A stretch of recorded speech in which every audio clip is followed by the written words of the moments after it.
Hey y'all, welcome and welcome back to my channel. My name is Taya and this is Taya's Turning Pages.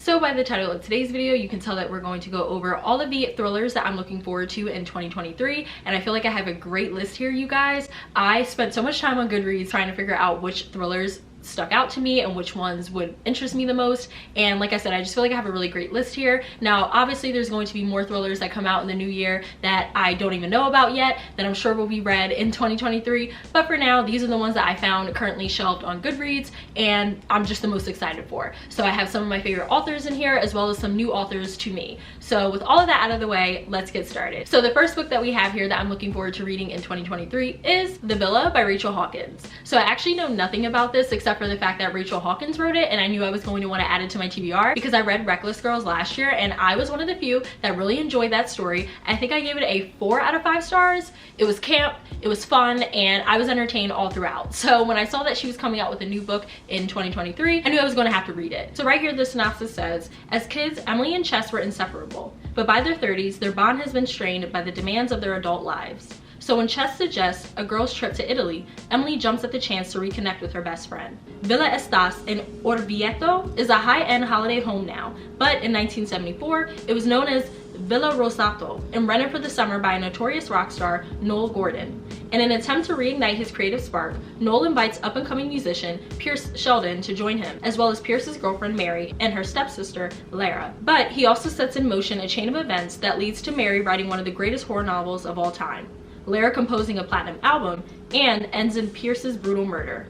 As Emily digs into the villa's complicated history, she begins to think there might be more to the story of that fateful summer in 1974. That perhaps Pierce's murder wasn't just a tale of sex, drugs, and rock and roll gone wrong, but that something more sinister might have occurred. Yet the closer that Emily gets to the truth, the more tension she feels developing between her and Chess. As secrets from the past come to light, equally dangerous betrayals from the present also emerge, and it begins to look like the villa will claim another victim before the summer ends.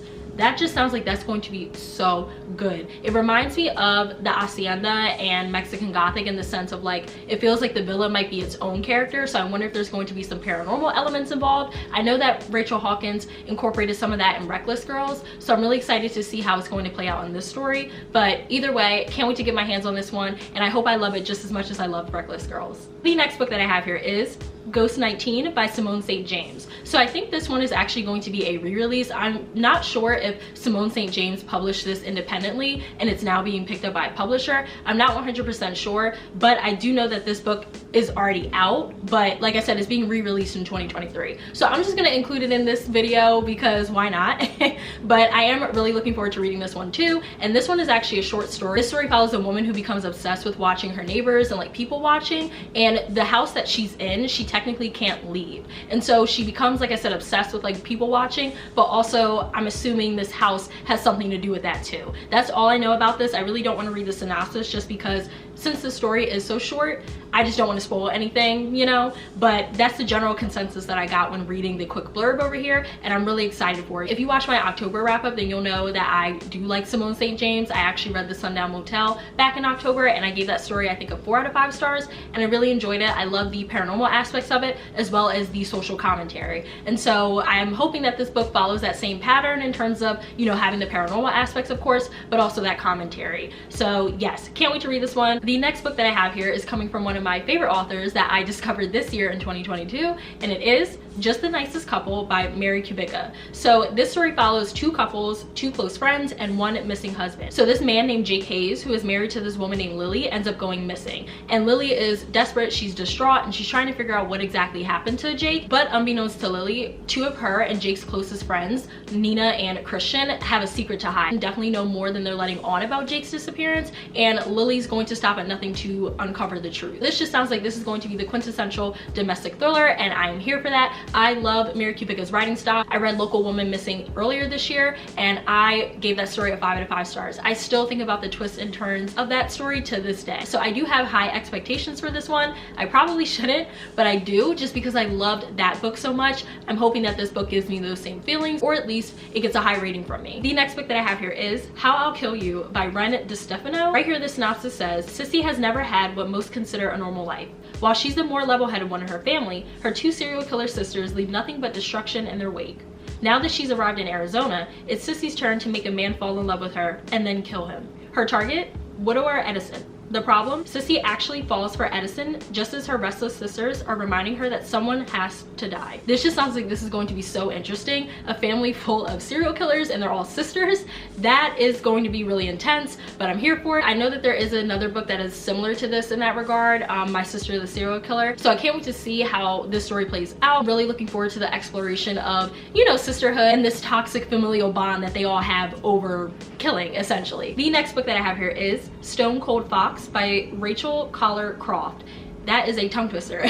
But this is actually a debut novel, and this one has all of the rich people drama that I could ask for. So this story follows a woman named B, and B actually grew up with a mother for a con artist, and so her mother would con rich men into them giving her their money. And so she pretty much taught B everything that she knows, and she also expects B to be a con woman, so that way they can, I think, you know, work together and be rich. And I think B has never really been happy about this. She never really wanted to be a con woman, and she never wanted her mother to be a con woman, but B finally finds the one, and she decides to marry this man who happens to be rich, and she tells her mom that she's done with conning and that she really just wants to enjoy married life and enjoy being a wife.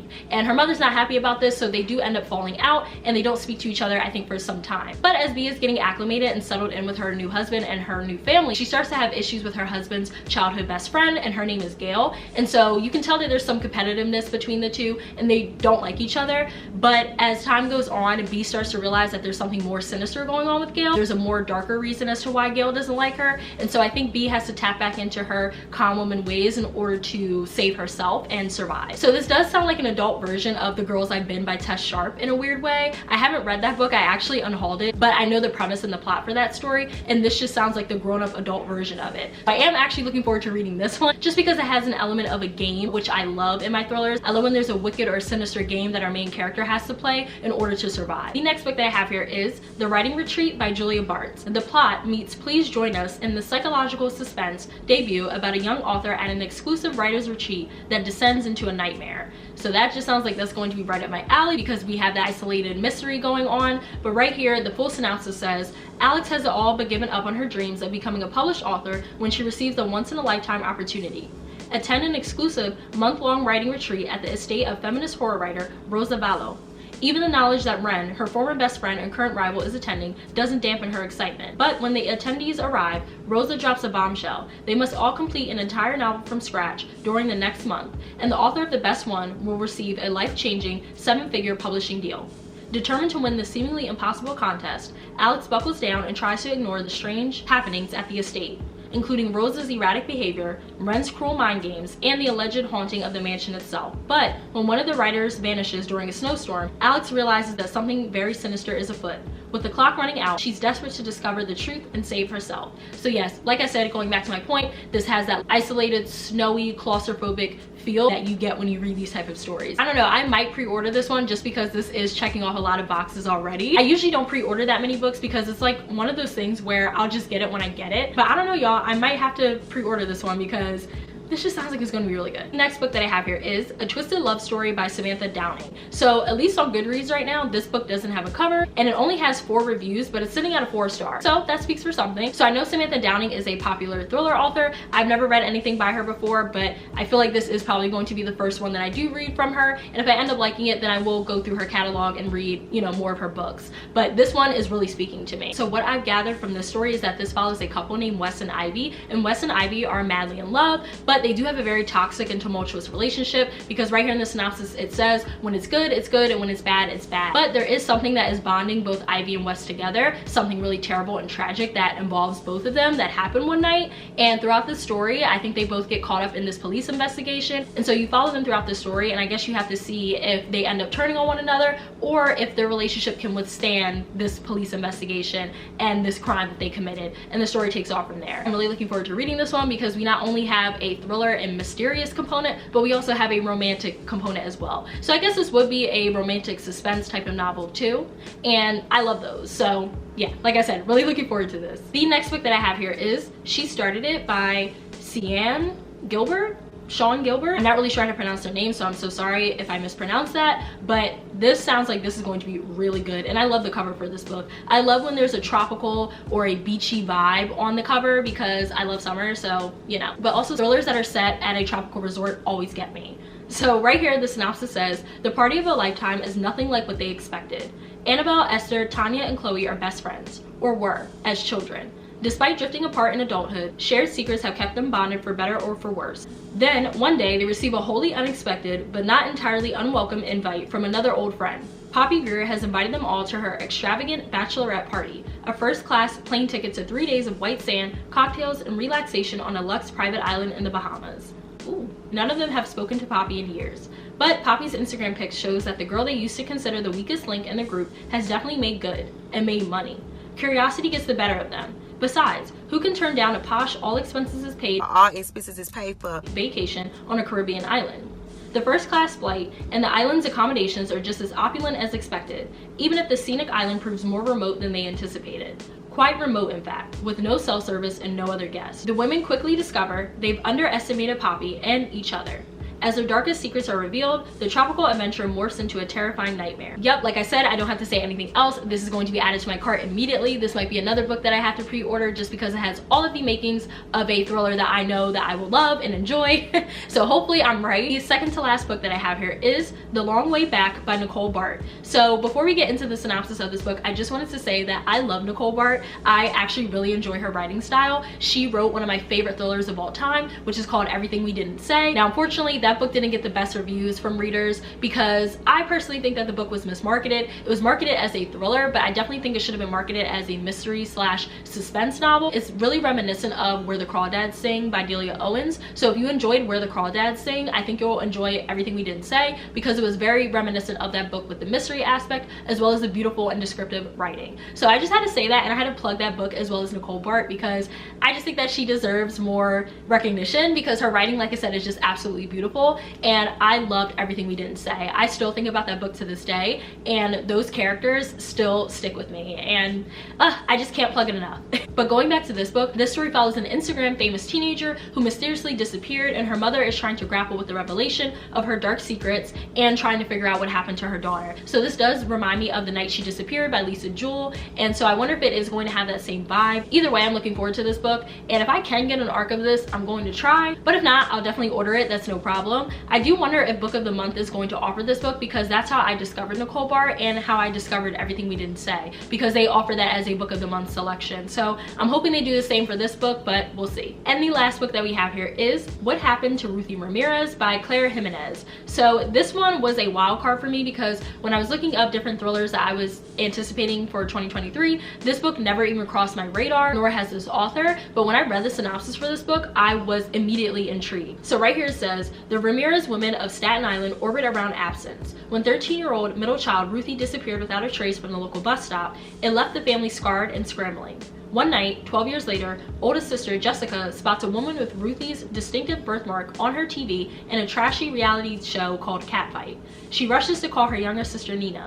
The woman's hair is dyed red, and she calls herself Ruby, but the birthmark under her right eye is recognizable. Could it be Ruthy after all this time? The years since Ruthy's disappearance haven't been easy on the Ramirez family. Their mother, Dolores, struggles with mental health, weight gain, and diabetes. Jessica juggles a newborn baby with her hospital job, and Nina, after 4 successful years at college, has returned home to medical school rejections and now works in the mall folding tiny bedazzled thongs at the lingerie store. After seeing Maybe Ruthy on their screen, Jessica and Nina hash a plan to drive up to Boston where the show is filmed in search of their long-lost sister.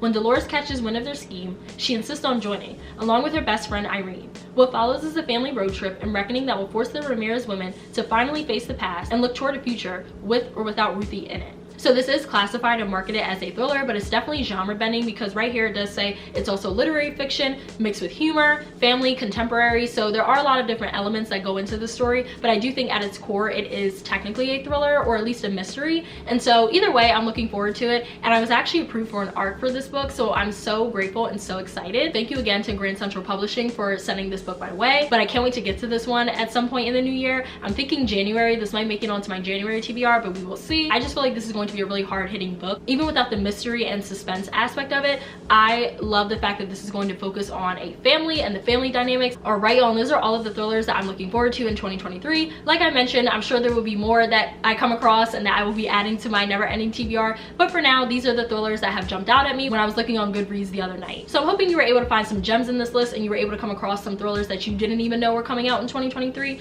Definitely let me know down in the comments below if you have heard of any of these books and which ones you're looking forward to. I hope you guys enjoyed this video. Definitely make sure you like, comment, and subscribe. It really helps me my channel out. And lastly, please make sure you follow me on Bookstagram as well as Storygraph. I'll leave all of that information linked down below, as well as at the end of the video like I always do. I will see you guys in my next video. Bye!